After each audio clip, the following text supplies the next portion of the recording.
Okay, good morning, everybody, or good afternoon if you're on the East Coast. Thank you for joining us today. My name is Shlomi Katan. I am the Executive Director of the Adult Literacy XPRIZE, and I'll be leading today's webinar. Just a few logistical matters about the webinar itself. You're all muted. I'll go through a 15-minute or so presentation and then open it up for Q&A. But during that time, you can also raise your hand. So if you look at the user interface on Zoom, there is a way for you to raise your hand, and then I can allow you to speak. Or you can enter questions into the chat window or the Q&A button. So if you look at the bottom of your Zoom screen, you have those two options as well. We're also recording this webinar, so it'll be available on our YouTube channel for later viewing. And that's that. So today's presentation is going to focus on a number of things. First, for those of you who are not fully familiar with it yet, we'll go through a very quick competition overview. And then I know some of you have already registered a team, but we'll take you through the registration process, not the full process, but a quick version of it so you understand where to go. And then talk about the different criteria that have to, or the different activities, as we call them, inside the prize operations platform or the competition portal, and what those look like, and just take you through those so you're more familiar with that platform. Then we'll review some of the judging criteria for the competition and open it up for questions. As I said before, you can raise your hands virtually if you have any questions that you'd like to ask while I'm speaking. And I should get pinged about that. Most of you work in adult education, so you're aware of this. 36 million adults in the US lack basic English literacy skills. These are both native speakers of English, native speakers of other languages, immigrants, refugees, as well as people born in the United States. Who for one reason or another were denied access to a quality education. But while improving adult literacy can boost labor productivity, it can cut billions of dollars in national healthcare costs, and for those individuals and their family, it can break the cycle of poverty.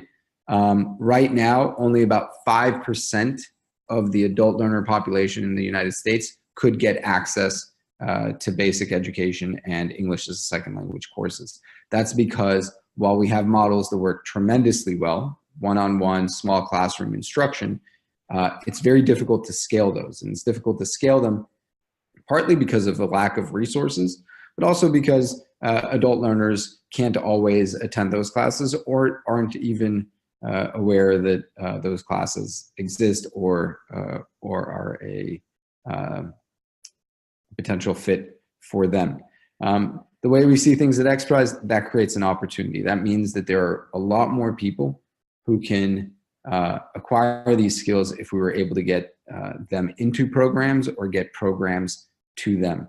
And so we launched the Adult Literacy XPRIZE a little more than 3 years and 3 months ago.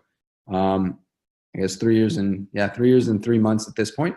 And the goal is to transform the lives of adult learners in the United States by simply giving them more opportunities to learn. We've gone through that process of having teams from around the world. We started with 705 pre-registered teams, 109 competing teams from 15 countries, 41 of whom actually built a real product. 16 of those products are still in the market and still in use by adult learners. And through that process, narrowed the field down to 5 finalist teams. And those 5 finalist teams are currently undergoing the final stages of a 15-month-long field test, wherein we are going to identify the ones that work best. In order to win that stage of the competition, they have to have met a minimum threshold that is equivalent to about 1 year's worth of study. And in conjunction with that, in June of this year, we launched the $1 million communities competition, which challenges organizations from across the United States to empower low literacy adults to download and use the winning apps from that first stage of the competition. So once we have something that works, once we know that, excuse me, once we know that these apps are effective and useful to adult learners, we don't want to keep them bottled up. We don't want people not to have access to them. And so we're putting marketing and we're putting cash behind getting these apps into the hands of as many learners as possible throughout the United States for free, by offering a $1 million prize to the organizations that are able to do that the best. How do you win? It's a two-phase competition. The first phase is you telling us how you're going to innovate in adult education and get more people in your community to be able to access adult basic ed and ESL, largely through use of these apps. We see these apps as a supplement and a complement to existing programs, and we think they're a tremendous boon to the work that you already do.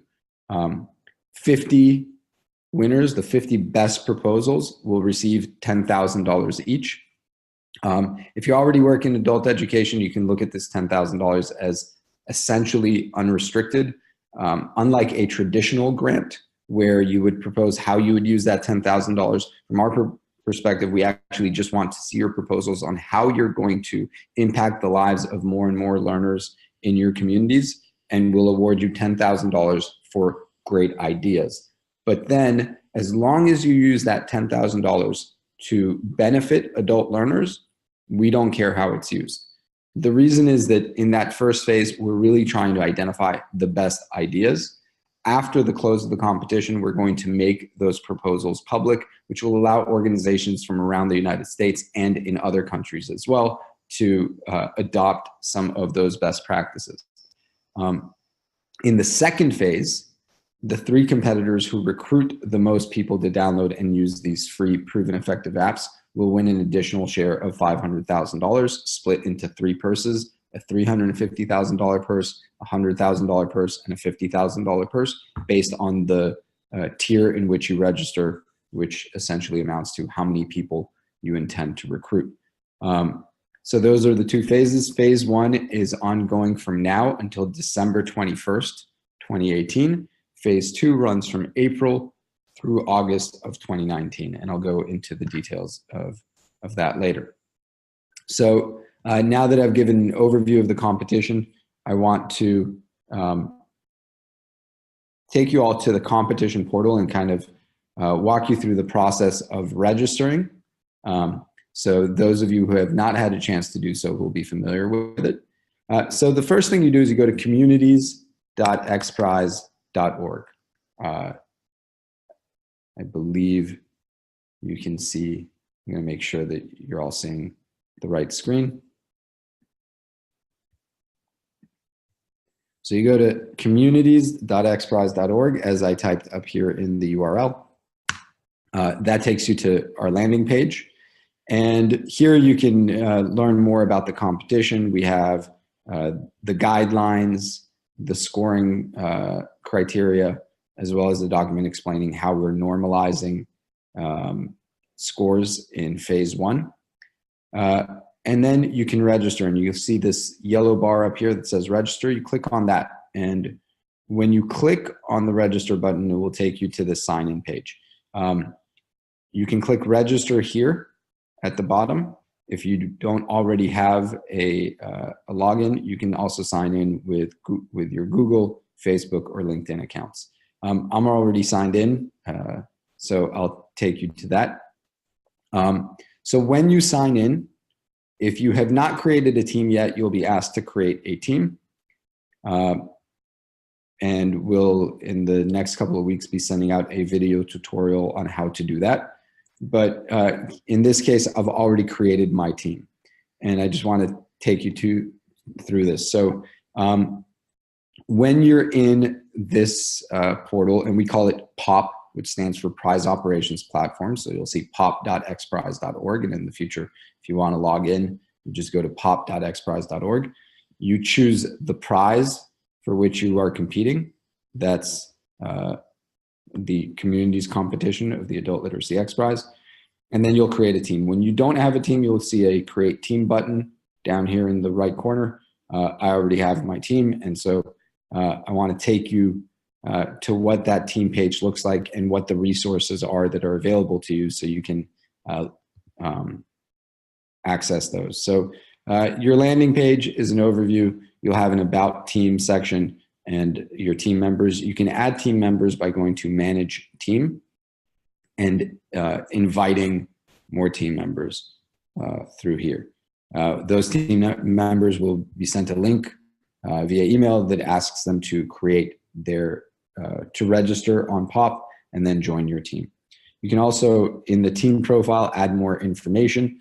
The minimal information that we need is your team name, where you're based. Remember that only competitors who are based in the United States can compete for this competition, and what city you're in, and then whether or not you're accepting new team members. And then here, you can add more information about who your team is, what kind of work you do, your affiliations with different organizations, as well as your connections on Facebook, Twitter. So this is your Facebook page, your Twitter page, your LinkedIn page and website, and then add your main point of contact.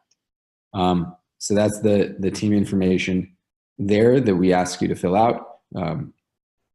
And then once you're here, here are the two, to us, critical portions of the Prize Operations platform. The first is the resources page, and here you can find important competition documents. So these include the guidelines, the phase 1 and phase 2 scoring, a document explaining how we ensure fairness of scoring, since not everybody is the same and won't score things in the same way, a style guide that you should review, and we'll also be putting up a PDF of the application form, which here are called activities, that will tell you more about how to use or what we're asking you to submit in phase 1. And then here under activities, this is the core of your application, and it comprises 7 parts. They're actually relatively brief, each one of them, but we split them into 7 parts so they're easier to navigate. The first is a terms of service document. This is a DocuSign document. You'll click start here, and when you click that, it will take you to, it will open DocuSign and it will show you that document. What this document is a participation agreement for the competition that basically asks that you acknowledge some standards of eligibility, and that's that. So let me exit this. And now, importantly, under activities are the core parts of your application. So there's an elevator pitch. This elevator pitch is a 100-word executive summary of who your team is and what you intend to do. We also ask that you upload the URL, or you provide us with the URL of a YouTube or Vimeo video that is 30 to 90 seconds, not heavily produced. You can record it on your webcam or even on your phone, just introducing yourself and your team and what you guys intend to do. That elevator pitch and the video pitch are going to be the primary ways that reviewers get to see at a high level who you are. But the critical part, and the part that is scored the most or weighted most in scoring, are sections 4, 5, and 6, activities 4, 5, and 6. And these are the actual application form, who you are, what you will do, and why it is scalable and durable. And each one of these is a short application. I'll open, for example, who you are, so you can see what it looks like. 150 word, 250 word, 100 word sections, just asking you to provide us information about your team, who you're going to recruit, and how. Or in this section, why you. Now, an important feature here to be aware of, when you are writing your answers in here, obviously since you can download the application form, downloading the application form allows you to see the questions without having to access this portal. You can write them separately in whatever word processing software you choose to use, but then you can fill this in. The one important thing to remember is that as you go along, you need to save by clicking this gray button. If you click the submit button, that will actually submit your application, and it will close the editing for this portion of the application. If you need it reopened, just email us at adult.literacy@xprize.org, and then we will get to you. So I did see that there was a hand up, so let me navigate towards answering that question. Lauren, you had a question. Yes, I see on the information that's required that you're looking at an operating budget and something about the organization and how long it's been in existence. If you're doing a community of 20 different organizations that are going to work together to participate in this competition, how do you answer that? That is a great question. So that will be answered in the describe your team and describe your community sections. You'll indicate that it's a consortium.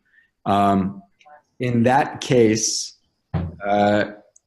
you can either choose to write up so under organization size, you can indicate the total number of people of the entire competing team. So if it's a consortium, that's fine. Or you can write that for the lead team, but indicate in the YU and the describe your community section that this is a consortium, that this is the lead, but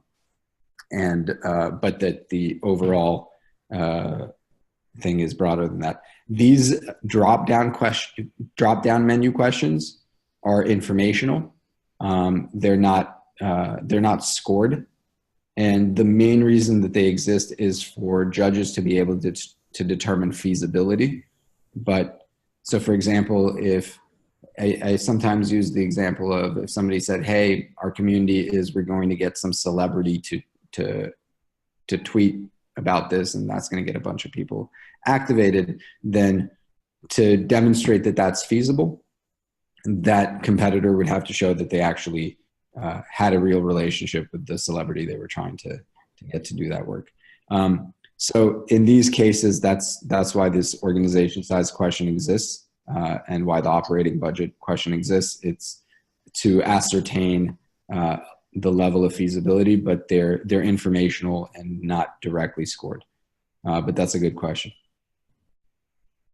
Did I answer your question? Or? You did. I'm wondering what would be the advantage. Would it be advantageous to say that our consortium represents this many people with this much of an operating budget, or does that work against us if it looks like we have too much funding? You know, like, yeah, I just don't, I know it's not counted, but when you're looking at something, people are looking at it for a reason. That's a good question. So, we should in the instructions to judges make sure that we signify that what we're looking for is feasibility. We don't want, and one question is whether we even include that in. Yeah, it's a great question. We don't want it to count against you if you have either too much or too little money. There's no, from our perspective, that would run against the actual purpose of the competition. So we would need to provide judges with instructions to make sure that they don't count that against you. I don't think we had any expectation that would happen, but that's a good point. As I said earlier, it's kind of to qualify feasibility. So if a team were to propose something that could only be done if you had 100 people working on the team, and you have 5, then that would impact you on the feasibility score. Because while the idea might be impactful and innovative, you might not have the resources to be able to execute it. And so that's where that would show up. So I would say in terms of strategizing about the answer, it should be, first of all, it should be factual. That's the most important. But second of all, it should be it should help make the case that you can execute what you intend to do.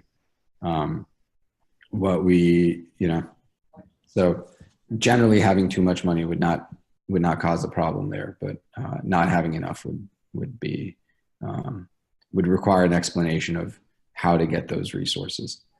Okay, and just one last question. If we would put everybody together and say, here's the combined budget and here's how many people would be working on this, would we be required to submit everybody's budget? Nope. Okay, great, thanks. Good question. I did want to answer one question that came up in the Q&A. Will this webinar be archived?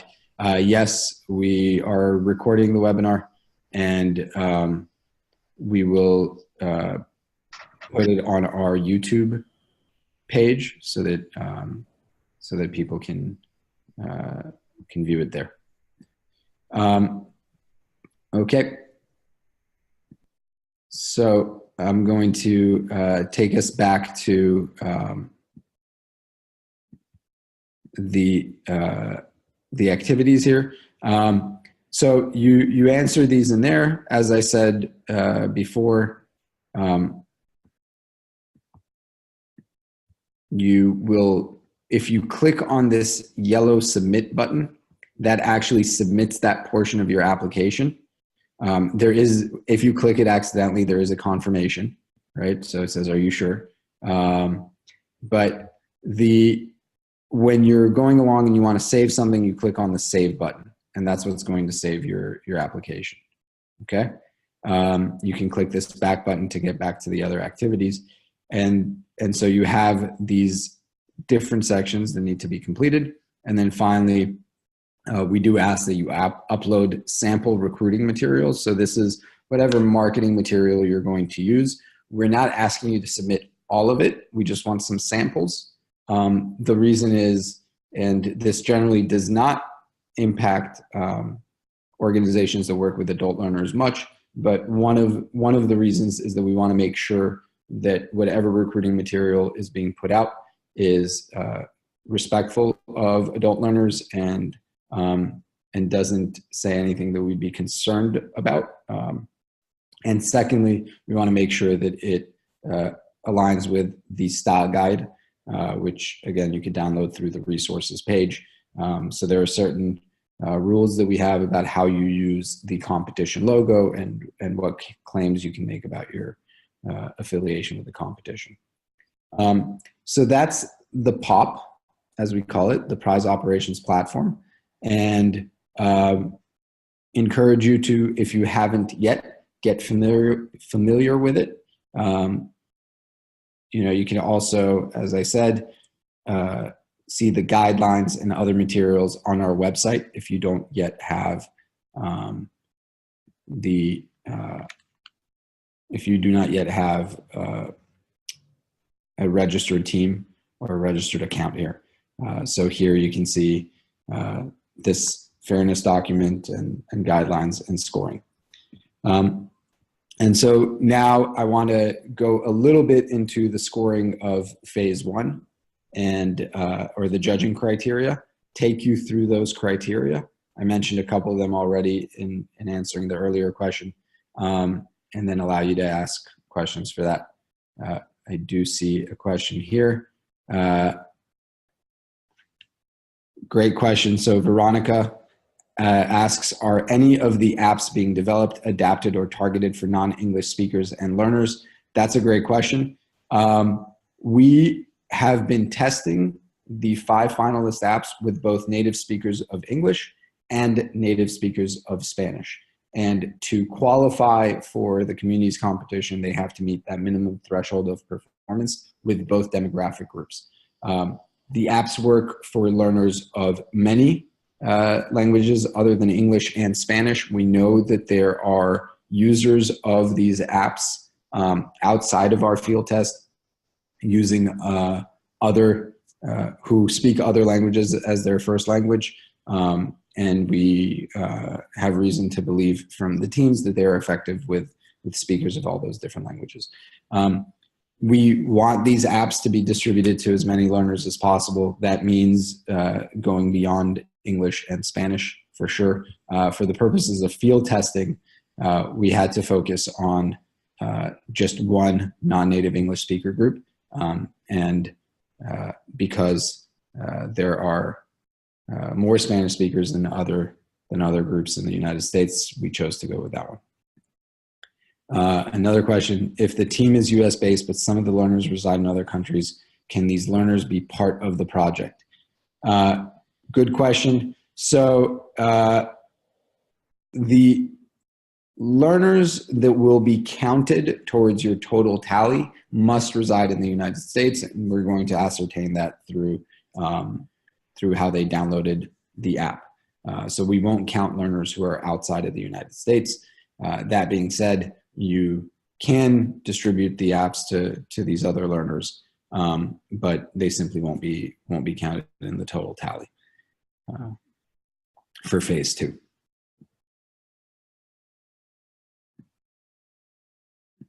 Okay, so let me get back here, and phase 1, which we'll focus on for the rest of this presentation, is really it's a proposal, different than other grant proposals in terms of its outcome, and we're not asking you to tell us how you're going to use the $10,000, but it essentially is a relatively short, it amounts to about 5 written pages, plus a video, plus uploading some PDFs or JPEGs or PNGs of your recruiting material. But otherwise, what we want you to do is tell us how you're going to increase access to adult education for learners using the apps that we've been testing.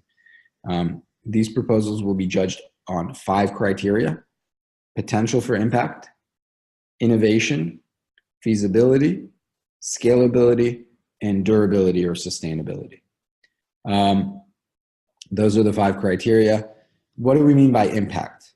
So basically, is the proposed approach likely to increase access to education for a sizable portion of the adult learners in your community? And it's important that in your community is an important piece, right? When we're looking at impact, there are different ways of understanding what impact means in this field. One is reaching the largest number of learners. Another is increasing your outreach the most. So I'll give you an example that is one we use often. There are a lot of organizations throughout the country who currently, especially in rural communities, will serve a relatively small number of learners simply because of their ability to reach those learners and also those learners' ability to come into class. At the level of literacy that we're talking about, there usually aren't a lot of distance learning options. So let's say you're an organization that currently is able to serve about 10 learners per year. Well, from our perspective, being able to increase that from 10 to 40 or 50 is a significant impact, because that's something that is repeatable and thus scalable with other organizations, not just yours. And so we're looking for proposals like that. Conversely, there are also organizations that, for example, currently serve 1,000 learners per year. And for an organization of that size to increase their outreach by, in the example before, 30 to 40 learners is not as significant. But an organization that currently serves 1,000 that was able to increase its outreach or its service to 1,500 or 1,700 learners, that's a significant impact as well, even though the percentage increase is not as much as from 10 to 50, it is still it's significant growth. So that's what we're looking for in the proposals. Second, innovation. Are you offering a compelling vision for how you will use technology to increase access to adult basic education in ESL? And again, this means different things in different contexts, right? Sometimes this means that you are incorporating these tools into the classroom because you believe it's going to reduce attrition, it's going to improve performance, and it's also going to, because it makes you, more efficient, allow you to serve more learners at the same time. That's one approach that a community might use. Another approach that the community might use is to actually increase its amount of distance learning. So from our perspective, innovation is really a matter of thinking innovatively about the use of technology in the classroom, but then secondly, innovating in the way that you bring learners in. We know that not a lot of organizations are trying to add to their roles. Many organizations have wait lists, but we want to understand how you're innovating in terms of reducing those wait lists or increasing the total number of people that you're able to get to by changing the way that you currently get word out about your programs. Sorry, that was in the wrong direction. The third criterion is feasibility. And while we're looking for audacious goals, we also want them to be achievable in relation to the resources, community size, and experience of your organization. So earlier we were talking about operating budgets and number of employees. This is where that comes up, but the important thing is it has to align with the plan. We're not, having an audacious goal but not being able to reach it is not as interesting as having a goal that you have a good plan for reaching it. That doesn't mean you're necessarily going to reach it, but we want to understand what that plan is. Fourth criterion, scalability. And the question here is, will it scale efficiently and cost effectively? And scale isn't only internal to you, right? The example I used before is there might be an organization that has an idea that is scalable because other organizations can adopt it. That, from our perspective, is a good outcome. And then, so that's that question here. And then durability. And this is important. This is another way of saying sustainability. Does your team propose an enduring solution that's going to last beyond the timeline of the competition? We know that to really impact the lives of adult learners, we need sustainable programs. We need things to last. And what we're looking for is something that is going to be implemented for a long term. Now, I made a comment earlier before, some of these criteria are more obvious to organizations that already work with adult learners. This is what you do. In some instances, it might be less relevant to this, to the audience.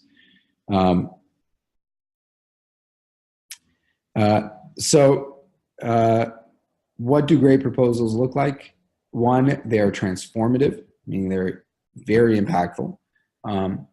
They're also cutting edge. They're going to, rather than rely on existing know-how, apply that in new and innovative ways. We want things that are audacious and achievable, highly scalable, and enduring.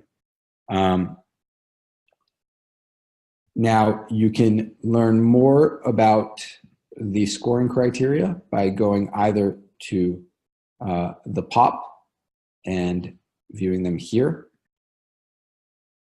So you can see phase 1 scoring rules here and actually see the entire scoring rubric and what both you as peer reviewers and the judges will be able to see.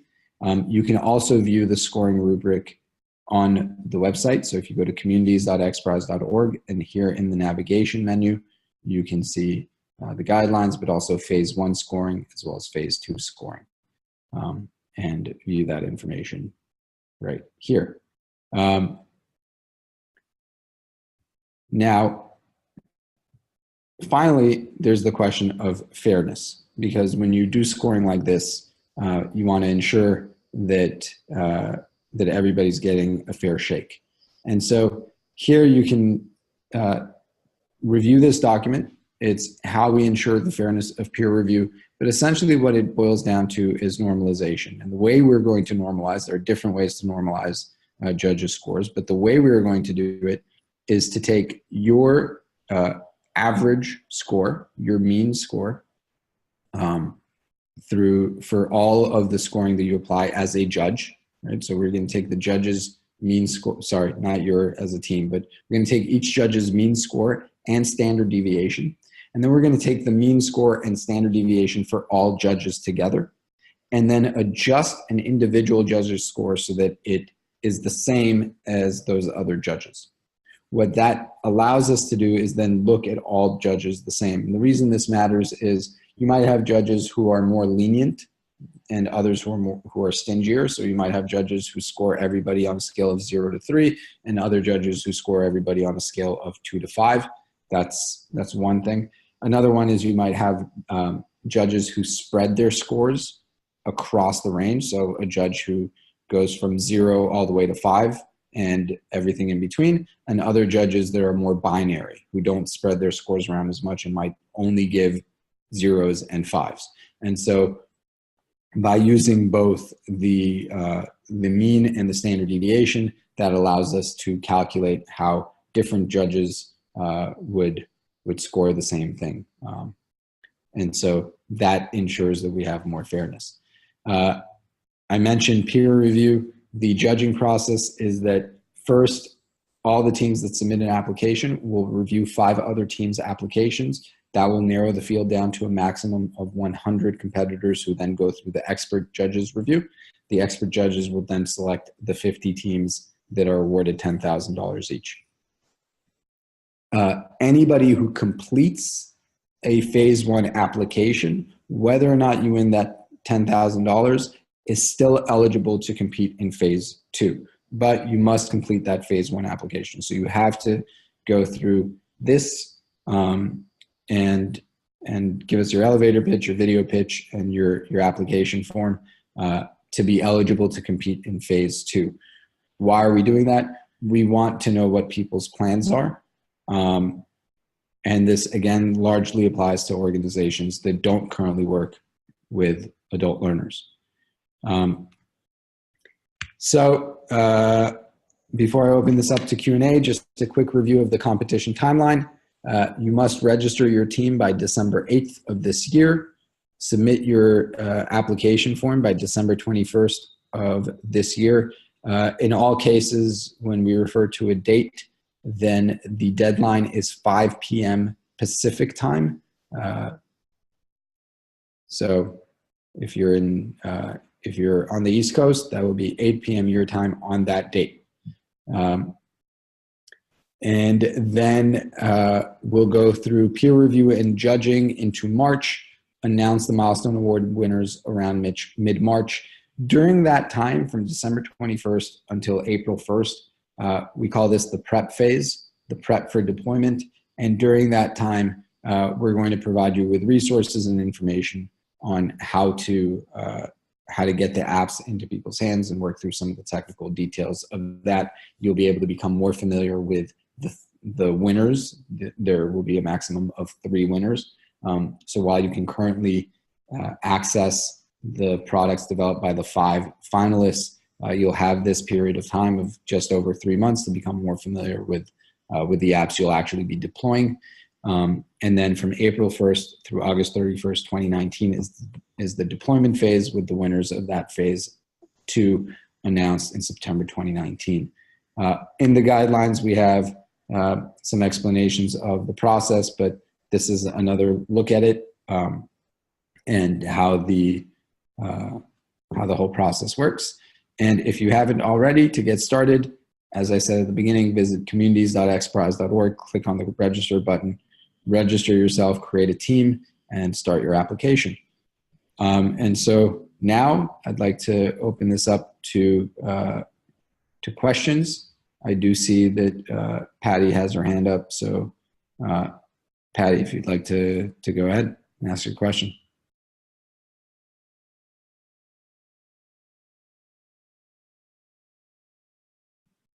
Patty?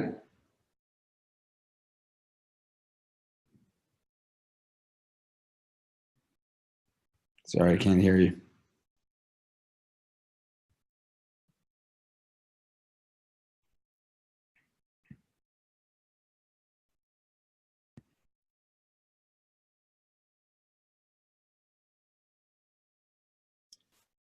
Okay.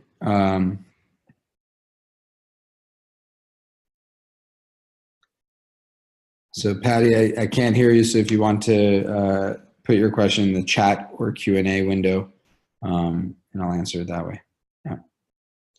Yeah. So Patty asks about the recruiting materials that will be uploaded. Do they include the app info? So if you could clarify that, I'll tell you kind of what we expect in terms of recruiting materials from competitors, and then and maybe that will answer your question. But basically what we want to see is if you intend to do any advertising, or if you intend to have a social media campaign, or you intend to go out flyering, or whatever methods you intend to use to get people in, we just want to see some samples of that. We want to know how you're using how you're incorporating the competition logo into it, and we want to know what kind of messaging you're using. This is a way for judges to ascertain the potential impact of your plan. So, for example, if an organization says, yes, we're going to have largely a door-to-door campaign, and we're going to go around our neighborhoods with volunteers and recruit people, and we're going to have scripts for everybody, then we'd like to at least know the messaging for those scripts, right? So that the judges could take a look at those and determine their potential effectiveness, but also to make sure that nothing is being said that we wouldn't want said. So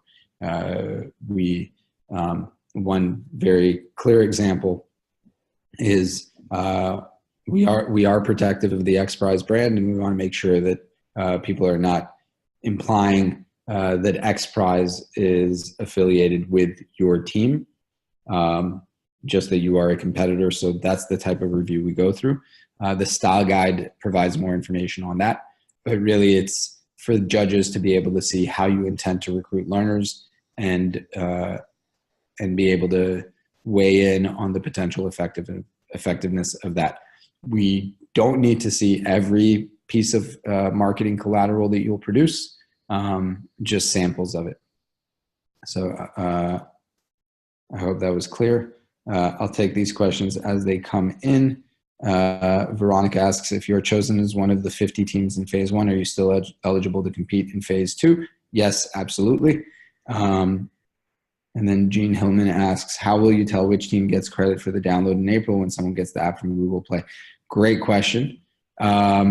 So in part, that 3-month window that we have from you submitting your application and the download window beginning, part of that, as we call it, the prep for deployment, you're going to receive referral codes that can be used by learners to download the app, and those referral codes are what allow us to know that the learner belongs to you as an organization. Now, how does that referral code work? You're going to get 2 things. One is just a string of numbers that is unique to your team. It's 6 numbers. There's an algorithm for randomizing them so that none of them are close enough to the other, so that someone could accidentally enter somebody else's referral code. So you have that referral code, and you can also think of it as a coupon code. And that referral code also will appear as a short URL. So it'll be short URL / and the same referral code. And we're providing that for both of those for 2 reasons. Number one, if you are using any digital means of recruiting learners, so a social media campaign, or you're sending out text messages or emails or whatever you're doing to get people to download the app, the winning apps through their phones directly, if they follow that link, then it will automatically populate the app with your referral code. So what happens, I'll get into some level of technical detail, but not excessively. So if you click on that short link, it redirects you automatically to Google Play. In Google Play, I don't know if you guys ever look at it, but the URL actually has a long appendage to it. There's a lot of strings that follow it. Those strings will be unique to you as a competitor. They're nonsensical. That's why we have the referral code. No one can remember these long alphanumeric strings. But what that does is when the person downloads the app that way, having followed that link, then automatically when they open the app for the first time, the app knows that it should enter the referral code as the referral code that comes from you, and then they don't need to do it in the app. It's automatically captured. If they download the app through some other means, let's say they search for it in Google Play or whatever other means you use that doesn't follow that link, then what will happen is the first time they open the app, it will ask them for that referral code. That's what it will do. You'll just have a pop-up and it says, please enter your referral code to be able to proceed. They enter that, and now they're counted that way. The reason we're providing you the URL is you don't have to use the URL that we're providing. You can embed that URL. So for example, if you're doing a social media campaign, you would embed that URL into your advertising copy. It would go behind the button. So when people click on the register button, it will redirect them that way. And if you have, if you're working with any digital marketing folks, then they can implement it that way. But that's the way that we're counting everyone. I hope that answers your question. And then next question from Patty, can the app be used on iPhone and Android or just one or the other? So we're providing the apps for free for Android users only. That was the requirement of the competing app developers, was that they develop a product for Android. The reason is that, at this point in the United States, somewhere between 70 and 80% of adult learners have regular access to some smart device, be it a tablet, a phablet, which no one calls a phablet anymore, or a smartphone. And more than nationally, 70% of all smart device users are using an Android operating system.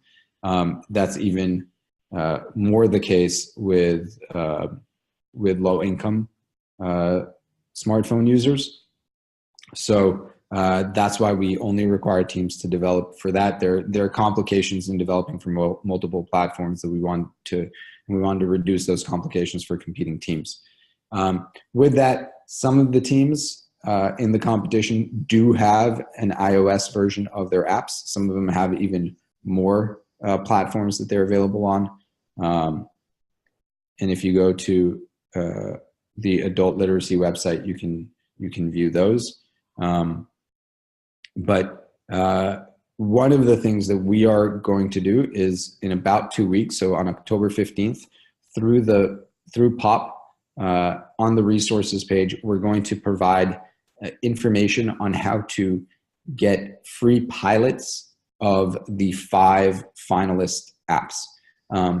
So this will allow you as a team to access those apps for free and access the more robust versions of them than the ones that are generally available on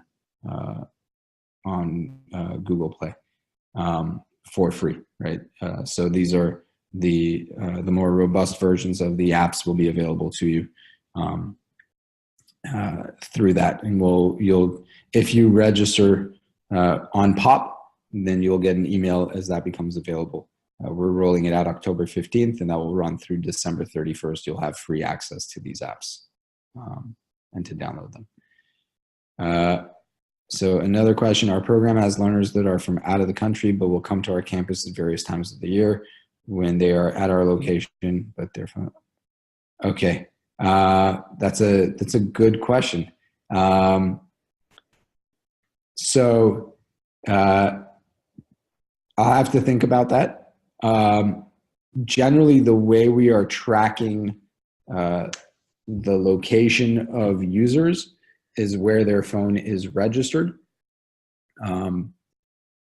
So it's not the usage is in the US or not, but rather the person's, where that person's phone is registered. Let me talk to the team about that some more in terms of how we would even be able to navigate a situation like that technologically. But that's a good question. Let's do this. If you can follow up with us by email at adult.literacy@xprize.org. And I'd like to understand a little bit more about the process that you're talking about.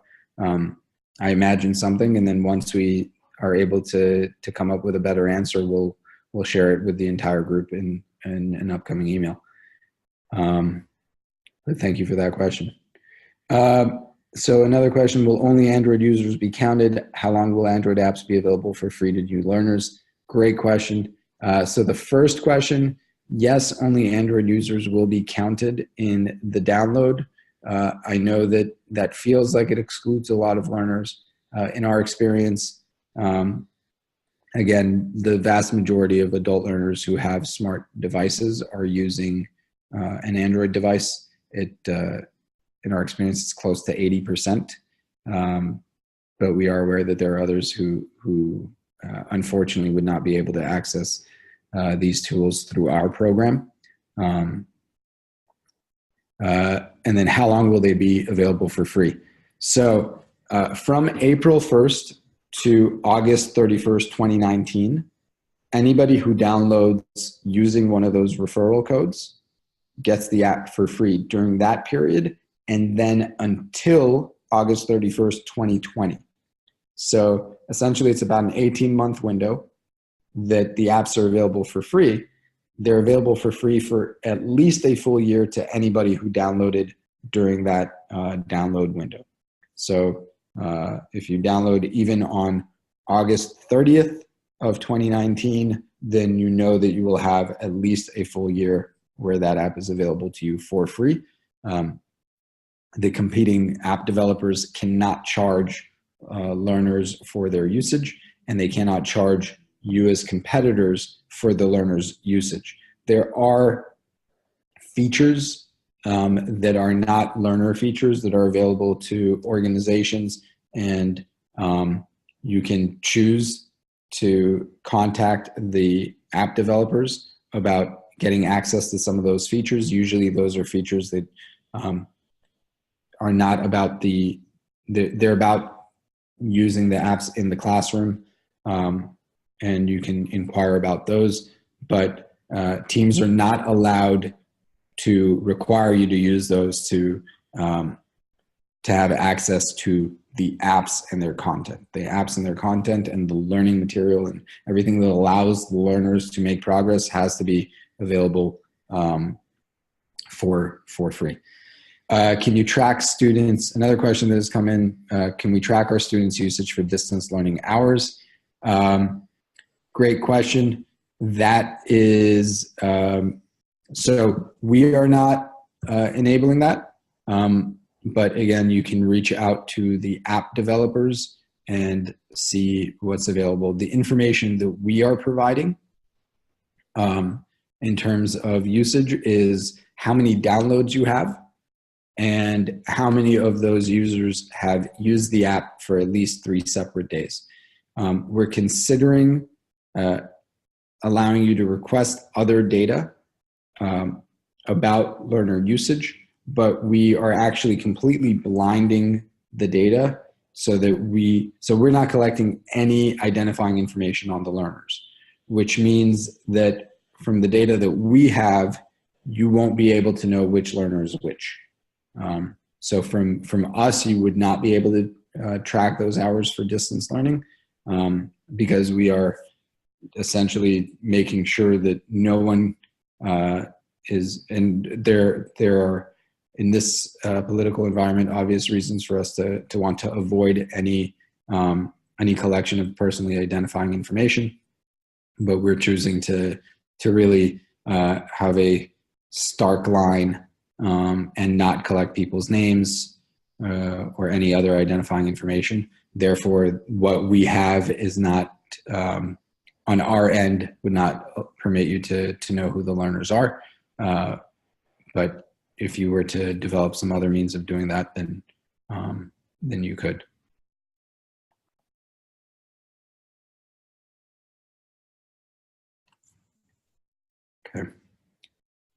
Are there other questions? I know that we've gone a bit over.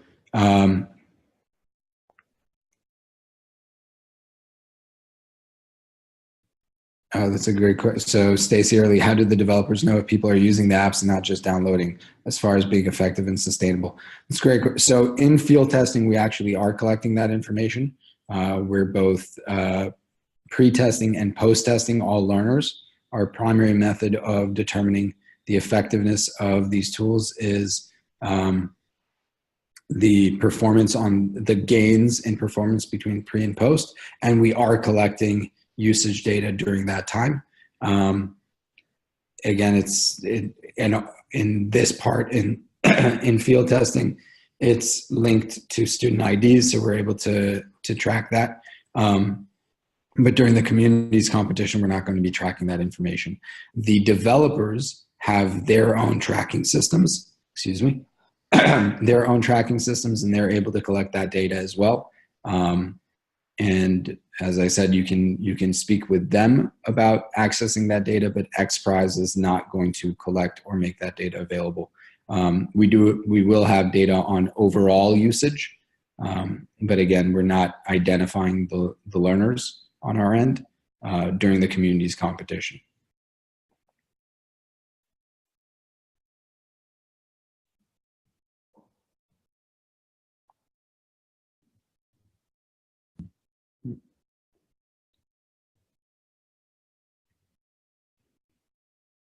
So I know we were scheduled to go until 9:45 a.m. Pacific time. I appreciate you all staying on longer. If you have any additional questions, please email us at adult.literacy.xprize.org. And thank you for joining today. And we look forward to seeing you compete. And again, any questions that you have, please let us know. So thank you all for joining and have a great day.